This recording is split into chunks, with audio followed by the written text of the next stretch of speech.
num universo. Num universo. Hoje a ciência sabe que existem universos paralelos, né? Que a gente ouviu isso há anos atrás, falar do livro de Urântia, fala de universos paralelos. O nosso universo é o mais jovem dos universos que existem. Portanto, se a gente pensar que universos são cascas de cebola, a nossa casca seria mais interna em relação às outras. A ciência metafísica não advoga isso, a física quântica, eles advogam que os universos eles, estão ladeando uns aos outros, né? Mas os universos paralelos são uma realidade. E nós, por alguma razão, caímos neste universo mais jovem. Isso é bom, porque estamos no universo jovem e somos seres na eternidade jovens. O erro faz parte da nossa existência, a gente não precisa carregar nem culpa nem remorso. Mas nós não estamos só nesse universo, né? Isso é uma coisa que todos nós que estamos aqui hoje acreditamos, senão nós não estaríamos aqui. Nós temos vizinhos, né? E alguns desses vizinhos perguntam se nós queremos ser os seus amiguinhos. Eu lembro que eu chamava os ETs de amiguinhos, porque eles eram pequenininhos. E conversando com o Petit, que na minha opinião é um maior ufólogo brasileiro, e outros que trabalham com abduzidos, as crianças relatam os extraterrestres, né, Cássia, você que trabalha também com isso, falam de amiguinhos. Eu falava dos meus amiguinhos cinzentos, cabeçudinhos, né? E é assim mesmo que a criança vê, porque eles são pequenos. Os greys, pelo fato deles terem uma energia vibratória mais lenta, similar à nossa, são eles os encarregados de entrar no primeiro contato conosco, que são eles que fazem as abduções. A gente vai para a nave e aí você tem contato com outras raças, né? Tem muito abduzido que diz que o grey é um robozinho, um clone, né? Eles eram clonados mesmo, mas a hibridização está levando de volta para eles, a diversidade biológica está salvando essa raça. Então, a confederação que serve à Fraternidade Branca Universal, a Confederação Galáctica, ou Intergaláctica, é o braço operacional da Grande Fraternidade Branca Universal. Tá? Ela foi criada no momento em que teve uma eclosão da rebelião de Lúcifer, que envolveu uma série de planetas, veio em vários níveis vibratórios, multidimensional, e a Grande Fraternidade então teve que ter um braço operacional para poder atuar, que é a Confederação. Nós, planeta Terra, estamos fora da confederação por sermos uma raça extremamente belicosa, e não é a atual raça humana que é belicosa. A humanidade optou por ser belicosa já há várias raças. A atual raça humana é a última, vai ser a extinção do nível grande de belicosidade, e quando houver o salto quântico deste plano para o próximo plano, para o próximo nível vibracional, que nosso planeta vai deixar de ser de expiação e prova e vai se tornar de regeneração, provavelmente nós vamos ser readmitidos na confederação. É por isso que eles estão aí, tendo contato com governos, tendo contato com grupos, com pessoas. Não são contatos aleatórios, o contato é determinado pelo DNA, o DNA não da célula física, mas da célula perispiritual, que é o que comanda a formação do corpo físico. E existe uma diretriz primeira nessa confederação, a da não interferência. Então é óbvio que a confederação não pode, muitos de nós, a gente recebe um monte de e-mails que você também recebe, né?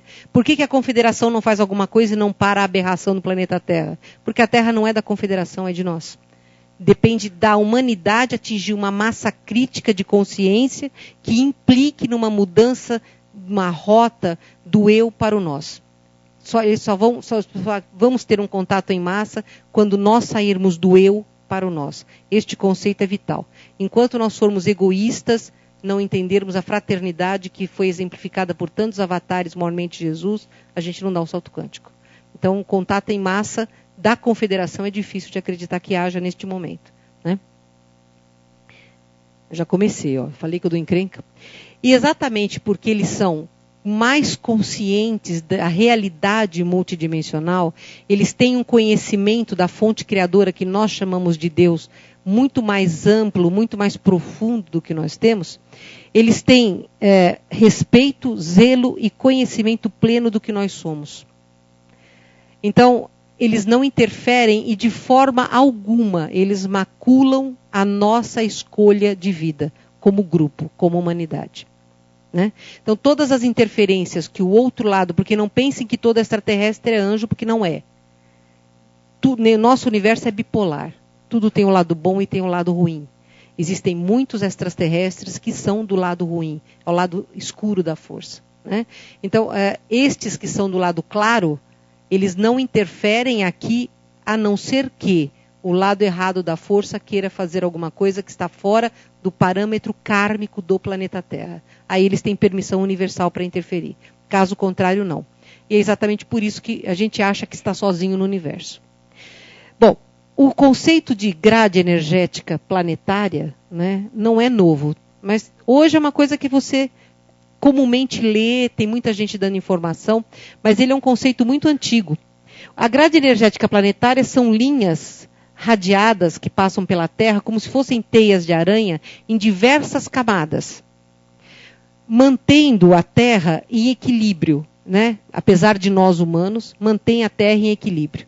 Ela sustenta e organiza todos os níveis de vida da Terra, do mineral até o hominal, que para a Terra é o nível mais evoluído. E não apenas do plano físico. Ela sustenta a organização em todas as diferentes dimensões que rodeiam a Terra, né? Então, nas regiões umbralinas mais densas, onde existem os espíritos mais atrasados, mais aferidos, mais agarrados ao conceito do eu, do egoísmo, do poder, do ódio, até o nível mais elevado, que são os prepostos planetários, aqueles que são responsáveis pelas diretrizes do planeta Terra em relação ao sistema solar e em relação ao cosmos. Tudo isso é mantido por esta cadeia energética que a gente nem conhece as irradiações mais superiores, né, professor? A gente chega pela ciência até um certo nível, pela espiritualidade a gente sabe que existem, que esta rede energética se propaga até o último plano multidimensional do nosso planeta. E aqui no nosso plano físico ela é responsável pelo equilíbrio alquímico. E nós não estamos aqui aleatoriamente, né? Tudo que a gente faz é onda e essas ondas são captadas, assimiladas e existe uma resposta do meio para nós. Hermes Trismegistus conceituou pela primeira vez a malha energética. Hermes Trismegistus, há milhares de anos atrás, esse gênio, né? Que graças a Deus caminhou por aqui. Mas os chineses também falam delas, eles chamam de caminho do dragão, dessa rede de energia que passa pelo planeta. E os hindus também falam da rede de energia, dos caminhos de energia, que eles chamam de rios de luz, que percorrem o nosso planeta.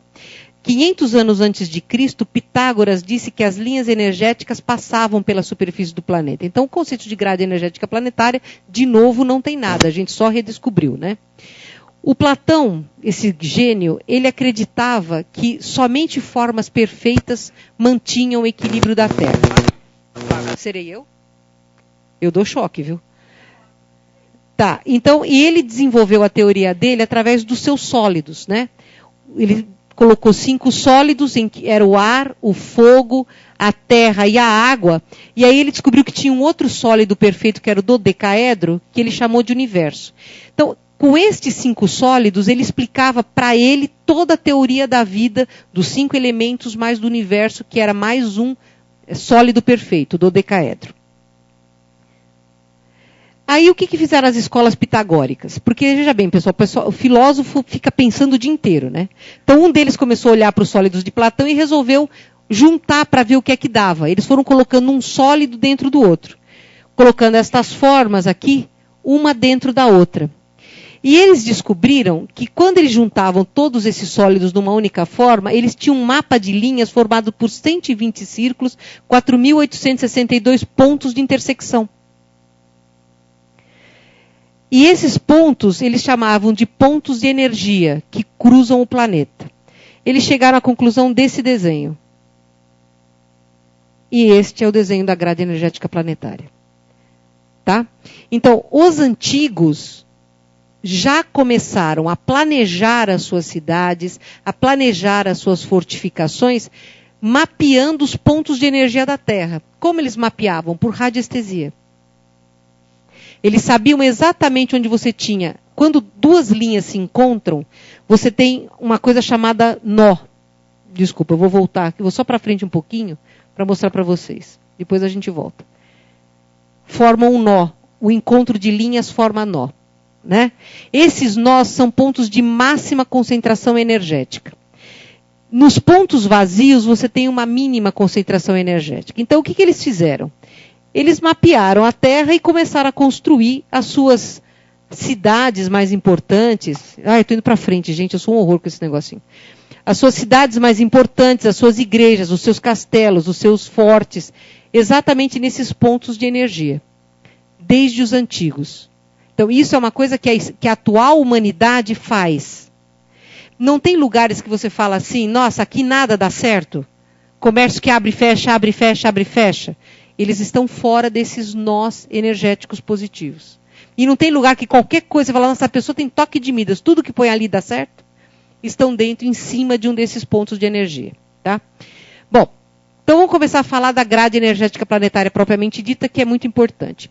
A parte mais alta que nós conhecemos é chamada de ressonância de Schumann, que fica na ionosfera.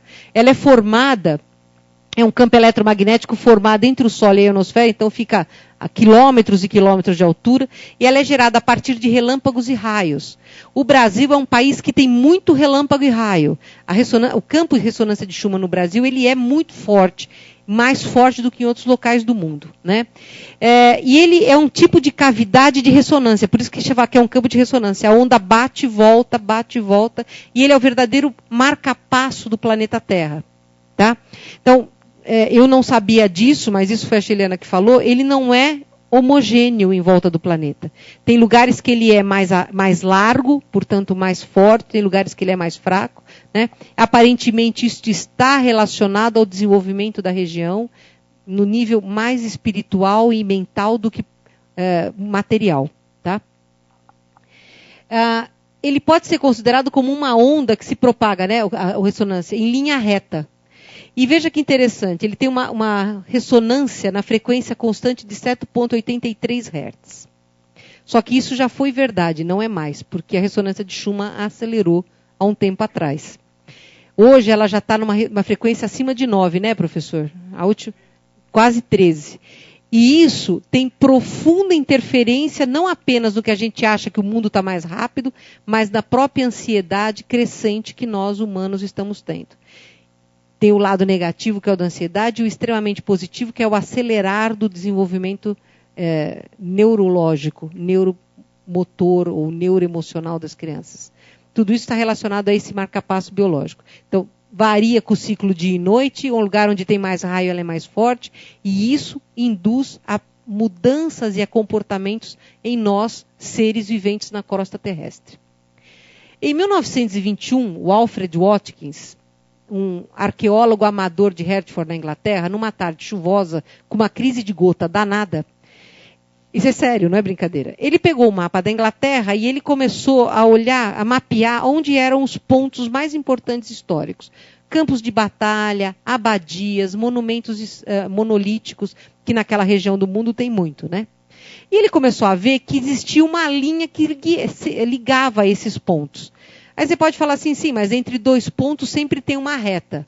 Verdade, mas ele ligava 3 pontos. Você fala, bom, mas ainda pode ter uma reta. Ele ligava 4 pontos, 5 pontos, 6 pontos. Então ele falou, bom, a partir do momento em que são mais de 3 pontos, mais de 3 monumentos ou eventos históricos importantes ocorrem numa projeção linear, provavelmente existe uma linha de força que guie, que oriente, que conecte estes pontos. Linha de força esta conhecida pelos antigos. Eu não sei se vocês sabem, mas as catedrais criadas pelas igrejas eram antes projetadas por magos para ver qual era o lugar ideal para a catedral.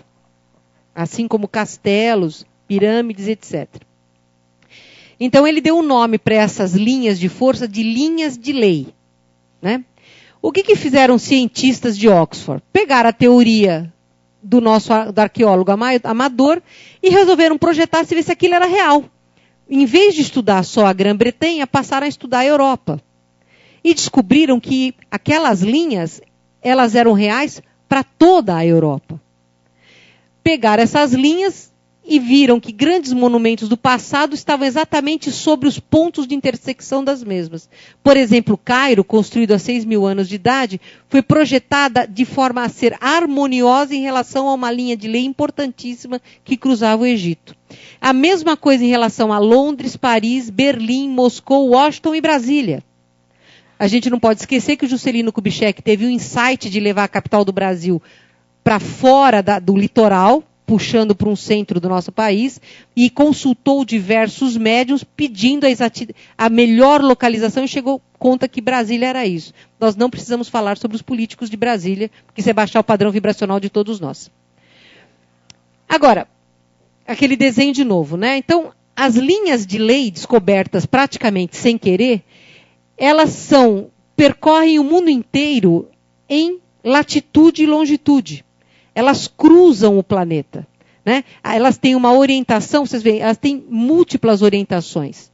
E cada intersecção dessas, principalmente essas grandes marcadas, correspondem a um ponto muito importante, ou uma capital, ou uma catedral, ou alguma coisa importante que tenha correspondido. São os nós. Além da ressonância de Schumann e das linhas de lei, nós temos um terceiro campo de forças importante que percorre o planeta, que são as linhas telúricas. Estas correm abaixo da superfície, enquanto que as de lei correm na superfície e a ressonância de Schumann está na ionosfera, a quilômetros de altura, né? Estas linhas telúricas, elas correm abaixo do solo. Elas são as mais lentas, elas têm uma propagação muito lenta e aparentemente a função delas é a manutenção da vida no campo eletromagnético mais basal do nosso planeta. Curso de água, calor da terra, solidez, cisão e todas essas coisas, né? E ela percorre o planeta inteiro, assim como as linhas de lei e a ressonância de Schumann. Desculpa, eu não falei, mas as perguntas são no final, tá? Eu vou correr para dar tempo. Olha que interessante essa foto feita do Canadá, do satélite. Não são estradas. Vocês veem essas linhas? Parecem aquele mapa de linhas de lei? Não são estradas. Tá? Essa aqui foi feito de satélite. Eles não entendem o que são essas linhas que cortam o território canadense. Mas nós sabemos que o Canadá é um país especial. E que está, né, numa dimensão que poderá ser útil no futuro. Apesar de ser vizinho dos Estados Unidos. As linhas de Nazca obedecem a também linhas de lei. Os desenhos, esse aqui é o beija-flor, né? Eles também estão orientados, os desenhos de Nazca, em cima de linhas de lei. Então, quem fez estas linhas não foram homens, tanto quanto a gente acredita, né? Porque é difícil você acreditar que os incas tivessem tecnologia para desenhar isso. E se desenhavam isso é para ver de que jeito? Para o Condor ver? Não é? Então a gente tem que acreditar que aquela música que a Margaret Candle, Condor passa, era para o pássaro ver, não é, né? Isso aqui realmente eram sinais para os amigos venusianos deles verem alguma coisa aqui na Terra. Eles passavam informações para o pessoal de Vênus, que a gente sabe que os incas são originários de lá. Agora que a gente falou das linhas, dos campos de força da grade energética planetária, a gente vai falar da ortotenia, que é quando entra o extraterrestre, tá? Alguém pode me controlar o tempo, por favor? Falta 1 hora? Ah, então tá tempo, tranquilo. Bom, veja bem, pessoal. Nós temos evidências arqueológicas de naves desde a mais antiga antiguidade. Nós temos afrescos na França, afrescos em Portugal, afrescos nos Pirineus, desenhados por neandertais de naves. No Japão tem um desenho fantástico de um extraterrestre segurando um disco na mão, né? Quer dizer, astronauta naquela época não tinha. Então, vamos chamar, tem um desenho de um astronauta com capacete, com aquela roupa grande, com a luva grande, segurando um CD na mão, enquanto encostado numa parede, como se estivesse se escondendo de alguém, e mais ao fundo você vê um outro astronauta com uma pistola na mão. Esse desenho tem 5.000 anos. História em quadrinho, Neandertal não ia fazer. Ficção científica é difícil de acreditar, né? Nós temos pegadas de um inseto chamado trilobite, que já está extinto há milhares de anos, numa pegada de uma bota. Uma bota há 200.000 anos atrás, provavelmente de algum nibiruano, que não percebeu o inseto e matou quando pisou. Nós temos quadros da Idade Média, principalmente da Anunciação de Maria, com naves espaciais pintadas, isso a gente pode ver no Museu do Prado, uma nave irradiando luz sobre Maria no momento da sua anunciação, né? A França, nos idos dos anos de 1100, 1200, cunhou uma moeda comemorativa pela passagem de uma grande luz pelo céu. Uma nave que ficou lá e eles fizeram uma moeda comemorativa. Então, ufologia não é uma coisa nova. A visão, a relação do homem com naves não é de hoje, ela vem da antiguidade para a atual humanidade. Quando nós tivemos o esquecimento de tudo depois do grande dilúvio, né, que a gente teve que começar do zero praticamente, não na pedra, não na caverna, mas tivemos que recomeçar as civilizações a partir do grande dilúvio, e ali nós perdemos o nosso conhecimento, perdemos material genético e ficamos nessa mesmice que estamos carregando aí há tantos milhares de anos, chegando neste ponto para começar a descobrir tudo o que já era sabido antigamente. Então, nós estamos voltando a entender o que nós perdemos no passado, né? Agora, não havia um estudo científico sobre a movimentação de naves. Tinha, sim, fotografia de naves. Aquele falatório, em 1945, extraterrestres entraram em contato com o presidente americano, e entraram, oferecendo tecnologia para que o homem parasse de usar o poder atômico. Isso é real. E o presidente americano disse não, assim como a Rússia disse não, como os nazistas disseram não, né, professor?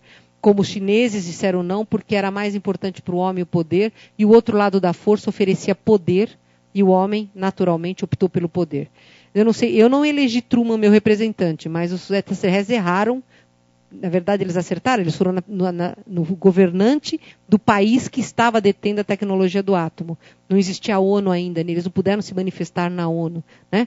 Mas há governos, a Índia, né, existe o relato do governo da Índia tendo contato com extraterrestres. Então, isso não é falado para as pessoas por duas razões muito claras. Primeiro, medo de pânico, e segundo, se eu falar, eu perco o poder. Porque a gente controla a humanidade, porque a humanidade pensa que fora isso não há nada, não tem jeito, não tem saída, então a gente vai que nem gado de corte, que é como os draconianos dizem que os humanos são, gado de corte, né? Nós estamos aqui para servi-los, pura e simplesmente. E nós não tínhamos nenhum cientista, tinha um monte de ufólogo, mas ninguém falava, por que a nave aparece aqui e não lá? Por que fulano vê e Beltrano não? Né? E nessa época, um francês, que era um filósofo e um psicólogo, chamado Aimé Michel, numa tarde chuvosa em Paris, que sempre tem que ter chuva, porque a gente pensa bem quando não tem nada para fazer, está na chuva, né? Ele começou a pensar, o que gera? Por que uma nave percorre um determinado local e outro não? E naquela época, no ano de 54, estava ocorrendo uma grande onda de aparições de UFOs na França, no território francês. O Aimé acreditava em extraterrestres, gostava de ufologia, e ele começou então a conversar. Ele saiu a campo e foi conversar com as pessoas que diziam que apareciam. Passou em várias cidadezinhas, conversou com as pessoas, tinha o cuidado, ele como psicólogo, de separar a emoção do fato real. Então ele conversava com 8, 9 pessoas, e ele peneirava e ficava com a média do que todo mundo falou, porque alguns se matavam, jogavam de cabeça pela janela, outros achavam que estavam vendo um passarinho e tal, mas ele foi peneirando, e ele chegou à conclusão que haviam muitas similaridades e coincidências ou concordâncias nos relatos. Ortotenia significa movimentação em linha reta. Esse é o mapa que o Aimé Michel fez. Parece um mapa de estrada? Pois é ufovia, tá? Ovnivia fica feio, ufovia fica mais bonitinho. Ufovia. É a primeira aplicação de um método científico à análise dos OVNIs, né? Ele não parece um ET? Você consegue ver daí, Cássia? Eu sempre achei o Aimé um ET, né? Para mim foi um dos grandes baluartes do estudo ufológico, né? O que ele, nessas conversas que ele teve com pessoas de diferentes estados sociais e culturais do interior da França, tá? Ele foi aonde se relatavam e conversou com todo mundo. Quais eram? Todas as pessoas relatavam a mesma coisa. Silêncio dos voos, ninguém ouvia motor de nave. Luminosidade, todas as naves tinham luminosidade, maior ou menor, mas todos declaravam.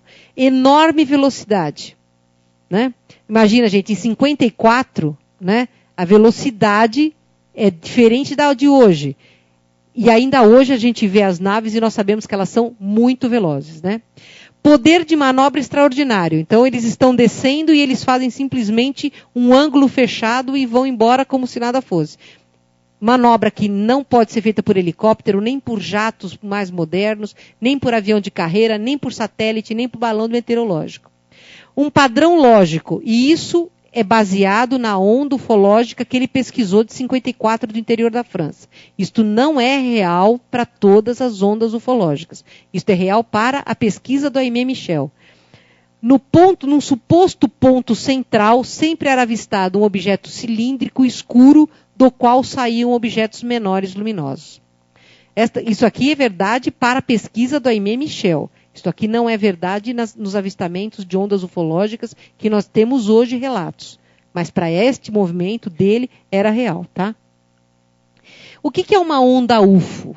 É um volume de manifestações grande num determinado espaço limitado por um período de tempo, que pode ser semanas, meses ou até dias, né? Então, num determinado local começa a aparecer UFO todo dia. Nós estamos tendo provavelmente uma onda ufológica em Córdoba, na Argentina, agora. Estão havendo muitos relatos e fotos que os amigos da Argentina têm mandado para a equipe UFO, eu sou membro da equipe UFO, que nós temos recebido do Guillermo, fotos da região de Córdoba, Capilla del Monte, onde é Erques, tem toda a lógica, né? Quando eu estive lá eu vi realmente várias naves, mas nesse momento os argentinos estão relatando muitas aparições. O segundo semestre de 2009, no Ceará, foi um horror. Né? Um movimento falando de chupacabra, de pessoas abduzidas e tal. O interior do Ceará foi muito visitado. Então, nós tivemos uma onda ufológica no Ceará em 2009. Existe uma forte tendência a se acreditar uma onda ufológica no interior de São Paulo no ano passado. Não sei se no primeiro ou no segundo semestre, francamente, eu não tenho casuística, mas existe. Mas nós tivemos ondas ufológicas muito importantes em julho de 47 no oeste dos Estados Unidos, em agosto de 52 no leste dos Estados Unidos, a de outubro de 54 na França e por toda a Europa, que foi a que motivou o Aimé Michel, em agosto de 57 em toda a América do Sul, notadamente Brasil e Argentina, em outubro de 67 na Inglaterra e novembro de 72 na África do Sul. Então são momentos em que uma série de objetos são fotografados na mesma região, num período de tempo determinado. Isto é uma onda ufológica, tá? Tem muita gente que acha que a onda ufológica é invasão de ET. Não é invasão de ET. O que eles estão fazendo nessas ondas a gente não sabe. Mas são ocorrências reais. E procurem na internet a onda ufológica do interior de São Paulo do ano passado, porque vale a pena. Principalmente se vocês entrarem no site do portal UFO, da revista UFO, vocês vão ver relatos lá sobre essa onda ufológica. Aí o que o Aimé fez? Né? Ele pegou pontos em questão de avistamentos e ele começou a distribuir esses pontos no mapa. Da onde que a pessoa viu? Ah, em tal cidade. E a outra, em tal cidade. Ele pegou o mapa e começou a fazer pontos e ligar esses pontos em linhas retas. De novo, se eu tenho 2 pontos entre eles, eu vou ter sempre uma linha reta. Só que ele viu que essas aparições, elas tinham 3, 5 e 6 avistamentos por linha. 2 é normal, 3 é coincidência, mas 6 tem alguma coisa a mais nessa história. Outra coisa que ele fez é que se ele somasse, ele ligasse essas linhas, ele ia ter formações de estrelas. E para os relatos que ele tinha, exatamente no centro destas formações de estrelas, ele tinha a aparição ou a descrição do objeto cilíndrico escuro, da onde saíam naves menores luminosas. Então ele falou, os discos voadores, ou os UFOs, se deslocam por linhas específicas. Ele não chamou de ufovia, né? Sou eu que gosto de chamar de ufovia, mas ele falou, existem rotas pré-determinadas para o deslocamento dessas naves. Eu não sei o que faz com que eles usem essas rotas, mas as naves não se deslocam aleatoriamente. Elas obedecem um plano de voo, elas obedecem uma rota na atmosfera terrestre. E ele não sabia por quê. Alguém tem ideia do que aconteceu com a Aimé Michel porque ele falou isso? Ele foi apedrejado, né? Criticado, é um louco, é um maluco, está inventando, isso é tudo mentira, né? Claro, né? Que ele não iam aceitar o que ele estava falando. Ele falou, não, gente, peraí, tem mais uma coisa. Eu percebi que dá para classificar as observações, né? A observação do tipo 1, eu tenho um objeto perto do solo. Tem gente que vê objeto perto do solo. O segundo tipo de observação é um objeto cilíndrico que está vertical no céu, ele se movimenta vertical. Ou ele para ou ele anda entre pontos específicos. No terceiro tipo, o objeto está parado no céu e essa parada ocorre entre dois movimentos pendulares.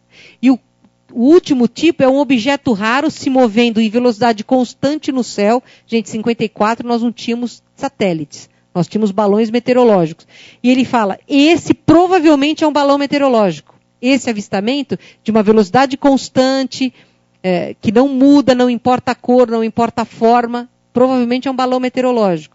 E hoje a gente sabe que realmente os avistamentos tipo 4 é de satélites e balões meteorológicos, mas os outros 3 tipos são objetos com manobras, são objetos com mudança de velocidade, objetos com mudança de cor, né? Continuou sendo apedrejado, não acreditavam nele. Aí, um matemático chamado Mebane, que não era pró-ufologia, ele falou, olha, é muito difícil em estudos atribuir alinhamentos de 5 ou 6 pontos. O acaso não pode prevalecer. Alinhamentos de 5 ou 6 pontos está além do acaso. Então, ainda que ele não acreditasse em vida extraterrestre, ele concorda que o Aimé Michel tinha descoberto alguma coisa. Mas o Aimé continuou sendo apedrejado e não estava nem aí. Ele publicou um livro em 54, Misteriosos Objetos Celestes. Infelizmente, esse livro está esgotado. É um livro maravilhoso que eu conversei com... como é que chamava aquele belga, professor, que deu palestra lá em Curitiba, aquele rapaz fatalista que o mundo vai acabar em 2012? Bom, ele escreveu o Código de Orion. Desculpa, realmente me fugiu. Patrick. E ele tem esse livro do Aimé, né? Diz que é um livro fantástico de se ler. Aí, o que o Aimé fala? Né? Ele provoca mais ainda. Ele falou, ali existe uma linha, que eu vou chamar de Bavik, porque ela vai da cidade de Bayonne a Vichy, que tem 6 avistamentos que ocorreram no dia 24 de setembro de 54, com a diferença de 2 horas entre o primeiro e o último relato. Então, esse ponto luminoso percorreu uma distância enorme, foi visto em 6 pontos diferentes por muitas pessoas, numa linha que ligava as cidades de Bayonne e Vichy. E foi chamada essa linha de linha Bavik. Foi a mais importante descoberta da ufologia da década de 50, 60. Aí, um outro francês chamado Jacques Vallée, que é um cientista de computação, que inclusive foi um dos co-desenvolvedores do primeiro mapa de Marte para a NASA, é um gênio, né? É um gênio que acredite e desacredite em ufologia. Na época em que ele fez esse estudo, ele estava na fase do tem alguma coisa, mas eu não tenho bem certeza do que é essa coisa.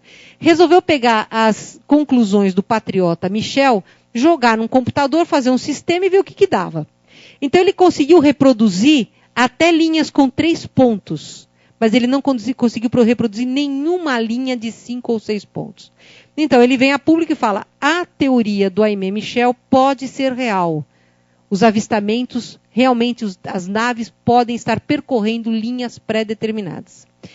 O Jacques Vallée foi homenageado pelo Steven Spielberg naquele filme Contatos Imediatos de Terceiro Grau, que acho que todo mundo assistiu, né? Pois é, aquela musiquinha fantástica. Lembra do personagem François Truffaut? Em homenagem ao Vallée. O Vallée hoje não advoga só seres extraterrestres. Ele fala assim, existem seres multidimensionais vivendo ao nosso lado, que podem ser daqui ou podem não ser daqui, eu não sei, pode ser até o futuro da humanidade, vindo visitar o presente da humanidade, mas que existem forças além do nosso conhecimento, existem. Então, o Vallée é um dos grandes, hoje, cérebros mundiais respeitados que advogam a existência de algo além desta coisa que nós chamamos de vida física. Bom, os cálculos do Michel, analisados pelo Vallée, mostraram que a linha Bavik, ela saía da França, ela cruzava Espanha, Brasil, Argentina, Nova Zelândia e Nova Guiné. Ou seja, no dia 29, em setembro de 54, foram avistados objetos voadores. França, Espanha, Brasil, Argentina, Nova Zelândia e Nova Guiné, numa mesma linha. Então, a ortotenia não é regional, mas ela é global. E isso faz com que o conceito de uma aparição de uma nave cresça profundamente, porque há uma necessidade de você se correlacionar com outros países, com outros estados, para saber se no mesmo dia houve aparição ou não. Por que isso é difícil? Porque é uma campanha de desacreditação total, né? Tem um monte de imagens colocadas na internet, que nem o UFO de Jerusalém, que são imagens falsas para induzir você a desacreditar as verdadeiras. Né? Tem um monte de falso híbrido, falso extra, falso contatado na internet, é o que você mais encontra. São os falsos que passam por verdadeiros. Né, Cássia? Os verdadeiros são verdadeiros, são os falsos que aparecem mais, isso que é o mais engraçado. Porque eles não têm nada para fazer, então eles estão se expondo, né? Eles querem ganhar seguidores. E aí é que é o perigo, a quem esses caras servem. Porque não é a confederação. Uma árvore conhece-se pelo seu fruto. Vá atrás do fruto da árvore, não creia na árvore. Veja quem é o fruto da árvore primeiro. Tomem cuidado. Tem muito demônio travestido de anjo na internet. Cuidado. Tá? Tomem cuidado. Bom, em 84, Gevaer, que é um ufólogo brasileiro que dá mais palestras lá fora, né? Ele é chamado muitas vezes por ano, é o diretor da revista UFO, é um amigo querido também. Ele fez um estudo que demonstrou que havia um corredor que ia do sul da Argentina, entrava no Brasil por Ponta Porã, se espalhando pelas laterais, saía em Fortaleza, entrando em Fátima, passando por Garambadal, Lourdes e Borrian, na Bélgica. Olha só que interessante, gente. Fátima e Lourdes. O que aconteceu em Fátima e Lourdes? Aparições de Nossa Senhora. Tem uma catedral em Garambadal, não tem? Que é conhecida pelos milagres que ocorrem lá? Bom, a gente não precisa falar do Brasil. O Brasil é um país místico desde a Atlântida, né? Nós temos um misticismo muito forte no Brasil. Então, o que é interessante? Esta linha que passa, que o Gevaer descobriu, onde aparições foram dadas na mesma onda ufológica nesse mundo inteiro, é uma área de aparições, curas e avistamentos. Começou a se correlacionar a aparição de naves, não apenas com avistamentos, mas com eventos paranormais. Existe alguma coisa nessa linha, as naves buscam alguma coisa ou trazem alguma coisa que interfere no campo dos que vivem na crosta terrestre. A maioria das linhas ortotênicas, mapeadas agora não apenas pelo Aimé, mas pelo Vallée, pelo Gevaer, por ufólogos do mundo inteiro, elas passam nas localizações de estradas, ferrovias, diques, represas, centrais elétricas, depósitos de águas e destacadas bases militares. Aí a gente tem que perguntar, porque a gente mora na Terra e não sabe bem quem são esses caras. Qual é o interesse dele em meios de locomoção, represas, bases militares? E a gente devia incluir aqui usinas nucleares. Qual é a intenção? É mapear? É restringir? É interferir? As naves que nós vemos são só naves confederadas? O governo oculto também tem naves. Os draconianos têm naves. Os intraterrenos têm naves. Então, eu sou contra a ufolatria. Não adianta achar que ET é anjo. São seres em evolução como nós. Tá? Nós temos que ter cuidado com isso. Eu não estou falando, vai ter uma invasão. Se houver invasão é do governo oculto, a confederação vai intervir. Porque não é karma deste planeta. A não ser que nós assim o queremos. Né? Mas eu acredito que a gente vai acordar a tempo ainda de evitar qualquer besteira. Mas existem estudos muito sérios de amigos nossos, palestrantes ufológicos, principalmente de um amigo que hoje está sendo perseguido pela CIA, no Hawkins, né? E ele tem provas de mísseis, ogivas nucleares desativadas nos Estados Unidos e no Canadá por naves interplanetárias, que nós dizemos serem da Federação, queremos acreditar que sejam. Nós temos provas em imagens do PETI, aliás, até fica o convite a vocês, no dia 18 de dezembro o PETI vai estar no IPPB do Wagner Borges, falando sobre imagens. O PETI é o grande pesquisador brasileiro da ufologia. Né? Ele tem a imagem que ele capturou da NASA, daquele míssil que a NASA jogou dentro de uma cratera lunar para explodir uma bomba nuclear lá. né? Ele tem imagens muito interessantes da desativação, da explosão contida dessa bomba nuclear e depois da saída de uma nave de dentro dessa cratera. E nós sabemos que existem bases extraterrestres na Lua, bases de civilização confederada, né? E que a gente não sabe esse míssil mandado pela NASA era para quê? Para prospecção, para estudo ou para destruir uma base que não interessa ao governo oculto a quem os Estados Unidos serve? Isso a gente não sabe, né? Mas existem coisas interessantes. Então, comecem a pesquisar o Marco Petit. Comecem a escutar, a ler, a ouvir o que o Marco Antônio Petit tem para dizer. Porque ele tem informações fotográficas, filmagens sobre a correlação dessas naves com o nosso planeta, tá? Bom, então assim, o que é o interessante? Será que as linhas de lei e as linhas ortotônicas são as mesmas? Será que essas ufovias coincidem com as linhas de lei? E se coincidem, por que coincidem? Bom, o legal da história é que coincidem. As linhas ortotênicas estão sobre linhas de lei. Isso já foi mapeado e estudado. É real. O que é muito legal, né? Então a gente já sabe que esse desenho e esse são muito similares, não são? Essa é o mapa ortotônico do A.M. Michel e esse é o mapa de linha de lei feito pelos cientistas. Tá? Então, os discos voadores se movimentam nas ufovias que acompanham as linhas de lei. Por quê? Existe uma teoria muito interessante. Vocês já pararam para pensar que gasolina o disco voador usa? Gasolina, Coca-Cola, água, minérios, né? Pois é. Vocês já ouviram, todo mundo aqui já ouviu falar do Nikola Tesla, né? Esse extraterrestre que esteve entre nós para trazer o desenvolvimento que não quiseram, porque era um desenvolvimento barato, autossustentável, não prejudicial ao planeta, né? Então, como? Pois é. Então, o que o Tesla descreveu? Ele descreveu a energia escalar. O que é energia escalar? É uma energia que tem magnitude, mas não tem direção, né?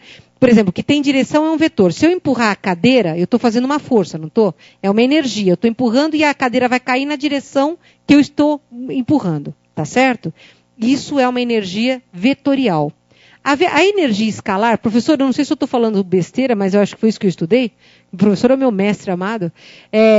A energia escalar é uma força que não tem direção. Então, ela é de magnitude grande e ela é esférica. Ela se propaga para tudo quanto é lado.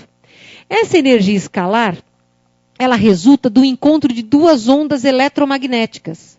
Então, você gerou duas ondas eletromagnéticas, você tem a criação dessa energia forte chamada escalar.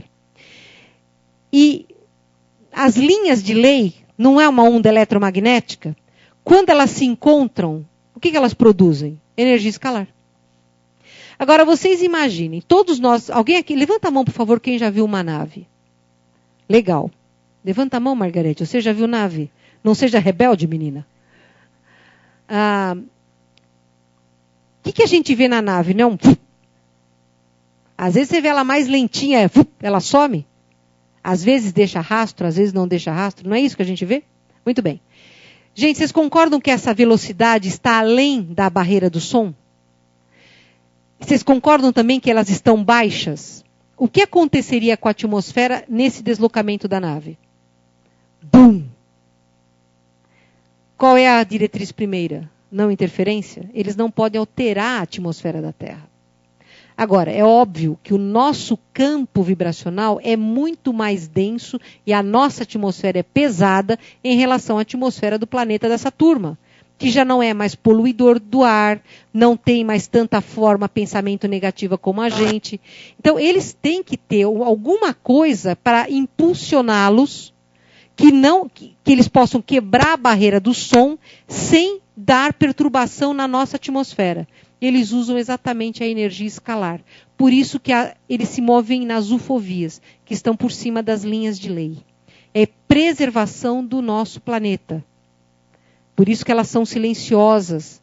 Eles usam as linhas, o encontro de linhas eletromagnéticas que propiciam a eclosão de uma energia e eles vão embora. Mas isso é o combustível deles? Não, isso não é o combustível. A gente pode chamar isso de gatilho, né, professor? porque eles são movidos à energia fotônica. Né?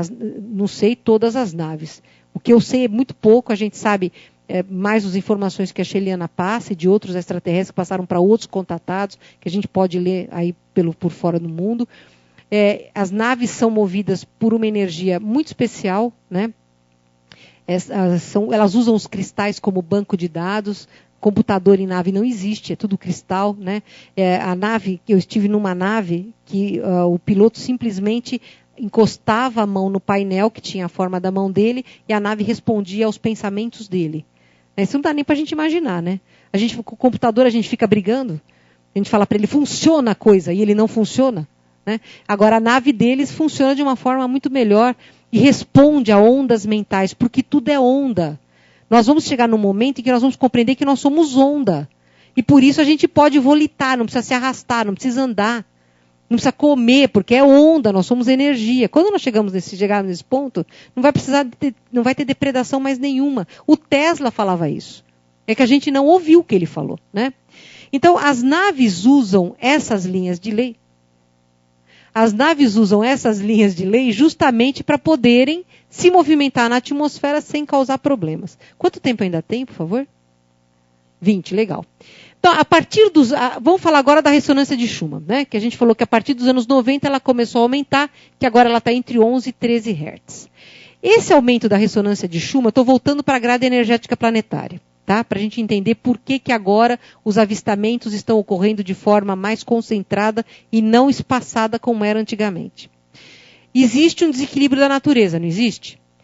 Há quantos anos a gente não sabe o que é uma primavera de verdade? Esse ano nós estamos tendo uma primavera bárbara, né? Com friozinho, aquela neblina de tarde, tão romântica, né? Super legal. Eu estou adorando também. Estou apaixonada por essa primavera, que eu não me lembro nos últimos anos, porque não vou revelar a minha idade, não é legal. Mas está tendo primavera. Primavera é consequência de 2 grandes terremotos, do Chile e do Japão. Não é? Antes do terremoto do Chile, nós não tínhamos primavera. Alguma coisa, parece que a Terra deu uma encaixada de novo. Nós estávamos meio desencaixados e parece que esses 2 últimos terremotos deram uma encaixada de novo no planeta. Está mais normal. Preparem-se para um verão pesado. Nós vamos ter um verão pesado, principalmente em termos de chuvas. Mas dos anos 90 para cá, não é só um desequilíbrio climático. A gente percebe também um afundamento moral da humanidade, não percebe? Muito bem. Quando é que o projeto HARP foi inaugurado, Margarete? Pois é. Projeto HARP, já ouviram falar do projeto HARP? Isso.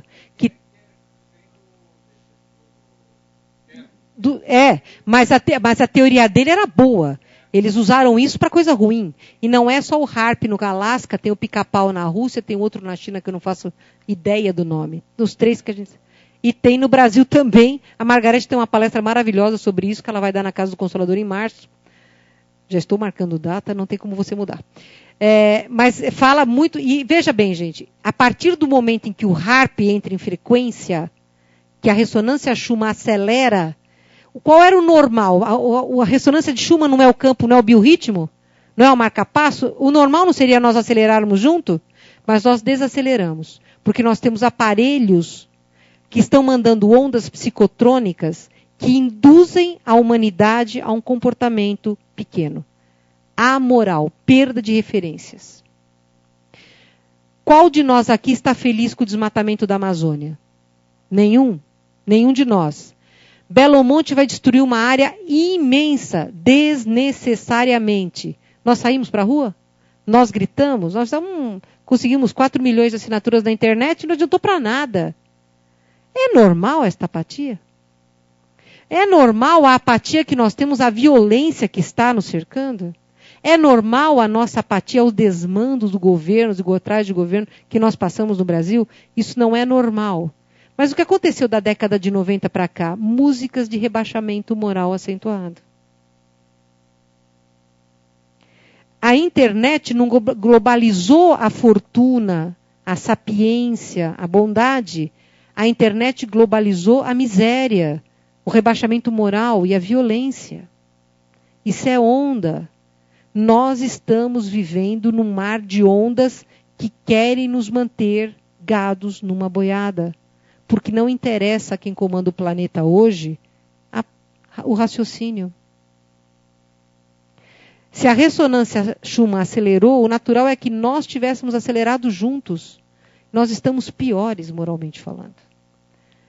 Música, televisão, cinema, literatura, internet, sites de relacionamento, que são usados para ferir pessoas, que são usados para desmoralizar pessoas que têm moral ilibada. Porque não interessa ao governo oculto pessoas como a Cássia Faria, que trabalha para o bem. Como a Carmen Balesteiros, que trabalha para o bem. Como o professor Salvatore, como a Margarete. Não interessa. Essas pessoas fazem mal ao plano deles. Então eles vão usar os asseclas deles para destruí-los via sites de relacionamento, via internet e a mídia. Onda. Por isso que a Confederação começou a ter mais aparições nos últimos 3 anos. E a interferência da Confederação só pode ocorrer na massa crítica do nosso planeta, da nossa humanidade. Tá? Aumentar os conflitos, aumentar as doenças emocionais apareceram, né? Síndrome do pânico, depressão. Você não ouvia falar de câncer de estômago em criança, ouvia? Hoje você ouve. Aí você fala, a culpa é do McDonald's, só do McDonald's? É minimizar uma coisa grave, né? Você não ouvia falar em câncer de mama em meninas de 18, 19 anos. E hoje tem. Mas também não ouvia falar em gravidez em meninas de 12 anos. E hoje tem. Então nós estamos voltando para uma época de Sodoma e Gomorra, não estamos? Então, mas nós podemos parar, tá? Porque nós, para o planeta Terra, vale tanto o Barack Obama, que foi engolido pelo governo oculto, barata, vale a Dilma, que é 1000 vezes melhor que o Lula, e oxalá Deus a proteja e abençoe, porque ela pode fazer alguma coisa efetiva para o Brasil. Valemos nós. Eles são um, com muito poder. Nós somos milhares com poder imenso sobre nós mesmos. E não fazemos nada, como o senhor está falando ali corretamente. Nós temos que fazer. Por quê? Agora entra a teoria dos ETs. Isso aqui é a ressonância de Schumann que vem acelerando. Esse quadro aqui o professor Salvatore adora mostrar, né, professor? Vocês estão vendo aqui, ó, de 96 para 2004, como ela acelerou, ó. Muito bem. As nossas ondas cerebrais, elas estão intimamente movidas por ondas que estão por aí em volta, tá? E a ressonância de Schumann pode interferir nas nossas ondas cerebrais. Nós temos as ondas de beta, que são as ondas de vigília, que eu espero que todo mundo agora esteja em beta aqui, né? Se estiver em alfa, vai estar dormindo, vai ser uma coisa desagradável e tal.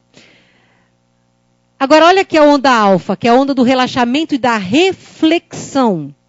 Refletir. De 9 a 14 Hz. A ressonância Schumann está em 13 Hz. Vejam bem, a humanidade neste momento deveria estar em alfa. Nós deveríamos estar em alfa a maior parte do tempo. A gente está em alfa? Não, a gente tem que pagar o empréstimo do banco, o cartão de crédito, tem que ter medo de não ser assaltado no farol, tem que cercar a nossa casa, o filho vai sair para a balada, será que ele volta? Né? Ai, meu Deus, será que o ano que vem eu tenho emprego? Estou montando outra crise financeira para destruir a economia mundial, para gerar um governo único aí. Meu Deus, meu Deus, meu Deus. A gente está tão apavorado que a gente não consegue entrar em alfa de jeito nenhum. Né? Eu não digo nem meditar, porque meditar para o ocidental é complicado, mas você sair um pouquinho da onda alfa, sabe aquele soninho, aquela sonolência que você tem de fazer no sono? Gente, atualmente eu estou nesse estado. Eu começo, Pai Nosso, já estou no céu. Eu nem entro mais na onda alfa. Eu saio da beta para teta direto, entendeu? Porque a gente está exausto, a gente luta em todos os campos o tempo inteiro. Não é assim? Então, quando nós deveríamos estar na onda da reflexão, acompanhando o biorritmo planetário, nós estamos aqui, ó. Estamos saltando daqui para uma onda de sono profundo. Ou seja, nós não estamos crescendo. Nós não estamos atuando nas nossas próprias vidas. E a folha ao vento vai ao sabor do vento. E o vento deles é forte. Só que a gente tem que fazer opção. A opção é nossa. Nós somos donos das nossas vidas. Nós não podemos delegar aos outros a responsabilidade sobre as nossas vidas. Seja draconiano, governo oculto, que se dane. Ninguém manda em mim, a não ser eu. Desde que eu tome conta. que eu tome poder disso, que eu tome consciência disso. E nós não podemos esquecer que nós também temos um campo energético chamado aura. Que assim como existe em torno do planeta um monte de linha de força, nós temos um campo energético em torno de nós. Vocês lembram do Júpiter 2? Dos perdidos no espaço? Eles não tinham aquele campo de força que nunca funcionava? Pois é exatamente a nossa aura. Se a gente está bem, está emocionalmente tranquilo, está zen, o nosso campo de força rechaça qualquer negócio. Você pode estar num trem do metrô às 6 horas da tarde na estação da Sé, que o pessoal pode estar tossindo na sua orelha que você não pega nada. Mas se você está preocupado, tenso, nervoso, triste, alguém espirra lá na Moca e você pega a gripe aqui em Santana. Campo vibratório, é campo de força. Quem alimenta esse campo de força? Euzinha. Ah, mas fulano de tal falou tal coisa. Fui eu que falei? Não. Então se eu deixar aquela coisa entrar em mim, quem é a culpa? Euzinha. Todas as culpas são da Euzinha. Vocês podem falar que Euzinha é a Geni, porque ela é culpada por tudo. Só que Euzinha somos nós. Tá? Nós temos o fio de prata que conecta o nosso perispírito, o corpo astral, ao corpo físico, não temos? Nós temos milhares de fios de ouro que conectam a nossa aura à grade energética do planeta Terra. Então, nós estamos em perfeita relação, não harmônica, infelizmente, com o planeta no qual atualmente nós estamos vivendo, que não é a nossa primeira nem será a nossa última morada.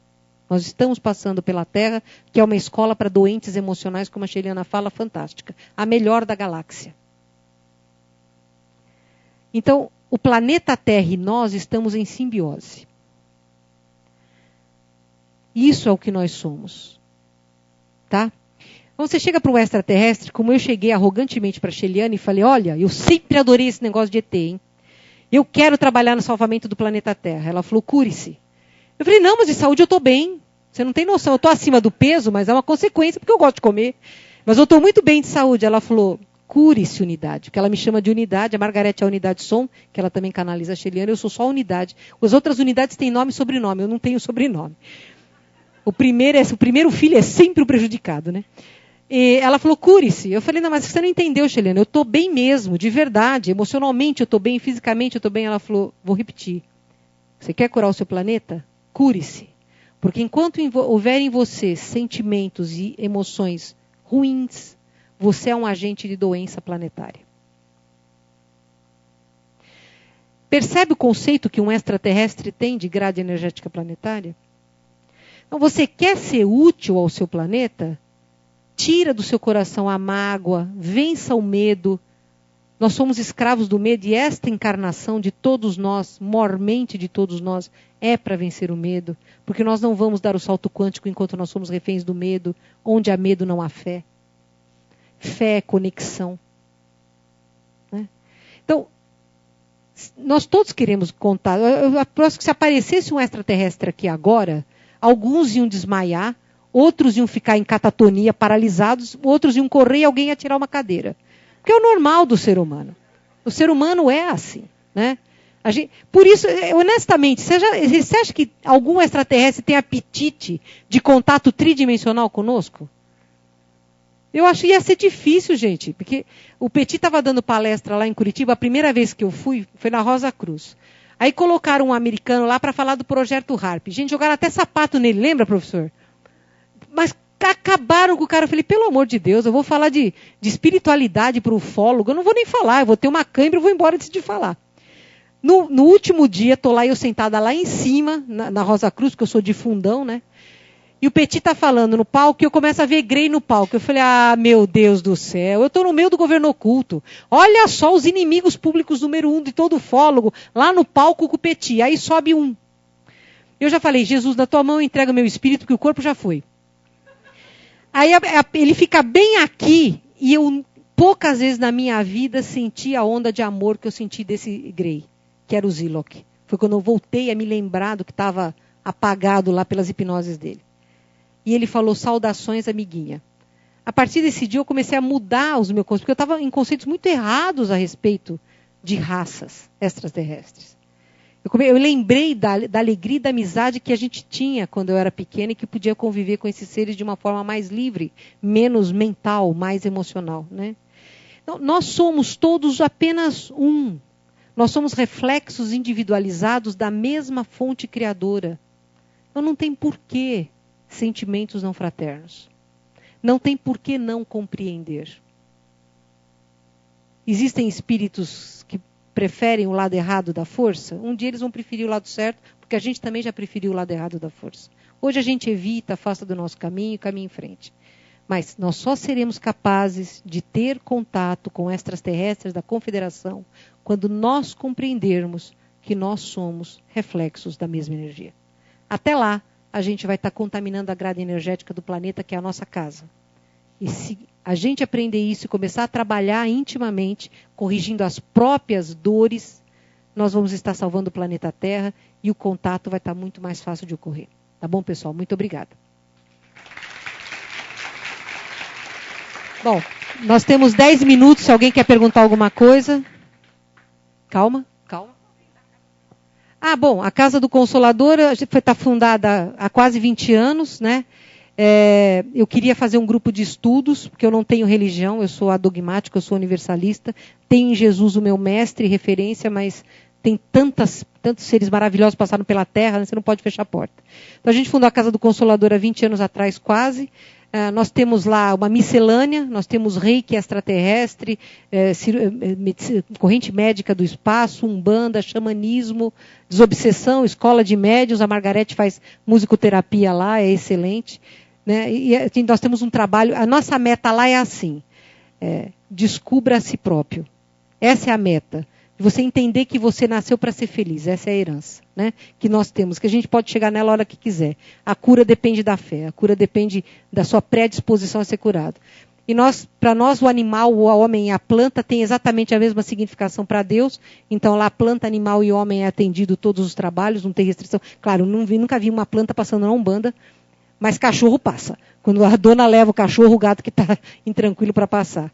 E nós temos um trabalho social importante, nós distribuímos cerca de 4 toneladas por mês de mantimento para pessoas carentes e cerca de 1 tonelada para animais, de protetoras que nós confiamos, que cuidam de animaizinhos de rua. A gente ajuda a recolher, a trabalhar com eles em veterinário e tudo. Vocês que frequentam a Casa do Consolador sabem disso, né? O Demétrio que está lá, o seu nome, me perdoe, eu sou péssima para guardar.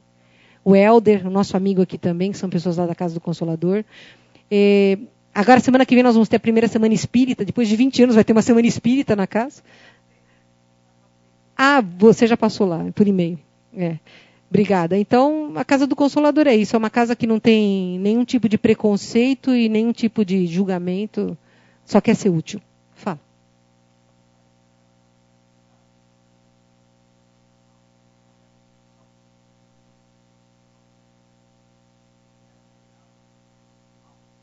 Como é seu nome?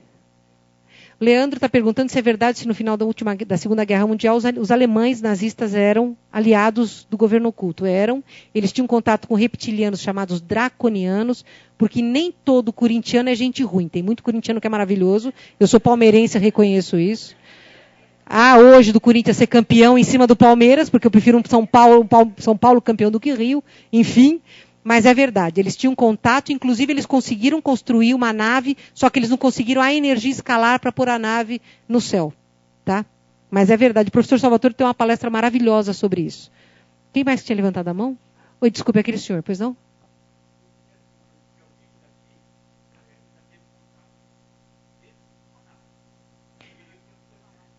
O nome do senhor?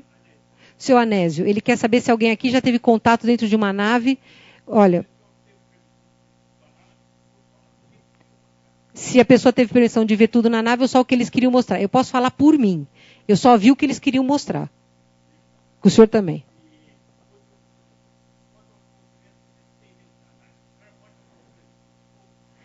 Não, porque ele está perguntando se você pode fazer movimento brusco dentro da nave. Como o campo de gravidade lá é muito, muito sutil e a maior parte das abduções ocorre em espírito e não em corpo físico, a movimentação é muito etérea, muito leve. Parece a Margarete cantando.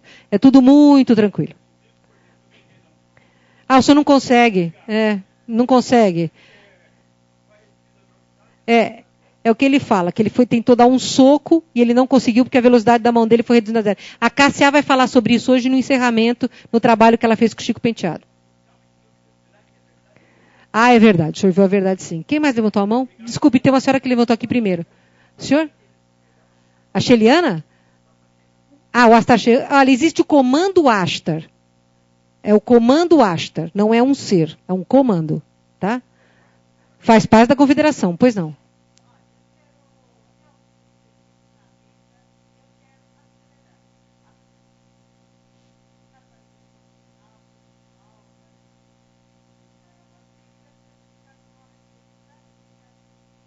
Isso.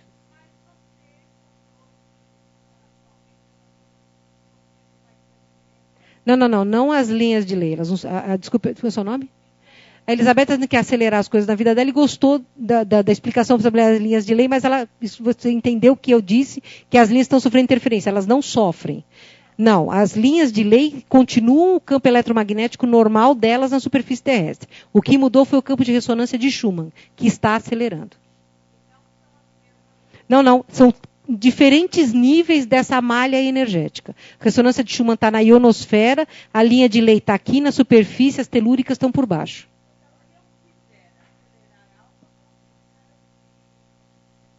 Você vai utilizar o seu campo mental. Se você quer acelerar alguma coisa, você vai acelerar o seu campo mental. Você pode fazer, mas elas não são para propósitos individuais. Elas são para manutenção de harmonia, de vida. Não só para propósitos individuais, entendeu? Elas não servem para propósitos individuais. Agora, assim, você quer... É harmonia. Você quer um objetivo físico. Você vou construir uma casa, vou alugar uma casa, em qual lugar que vai ser? Aí você pode mapear, com certeza, e conseguir. Pois não.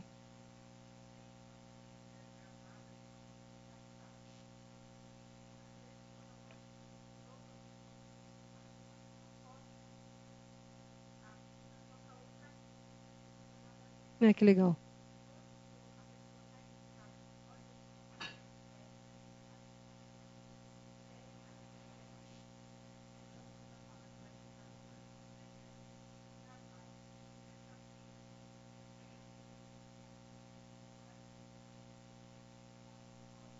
Então, ela está falando que ela tem uma fita daquela mensagem famosa do Astar gravada e que tem pessoas que não podem ouvir tocar música e tem outras que têm duração diferente, dependendo do nível de mensagem que a pessoa precisa. Alguém mais quer perguntar? Porque acho que nem acabou o tempo.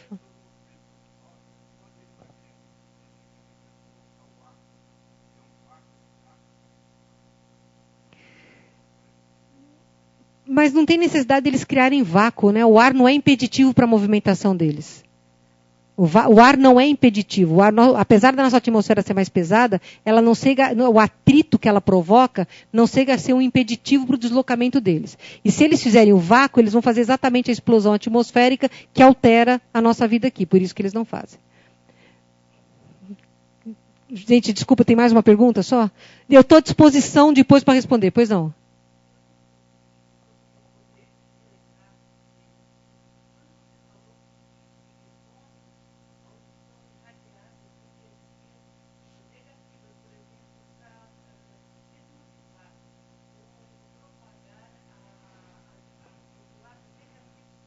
Isso, ela está perguntando sobre o projeto das ondas psicotrônicas, né?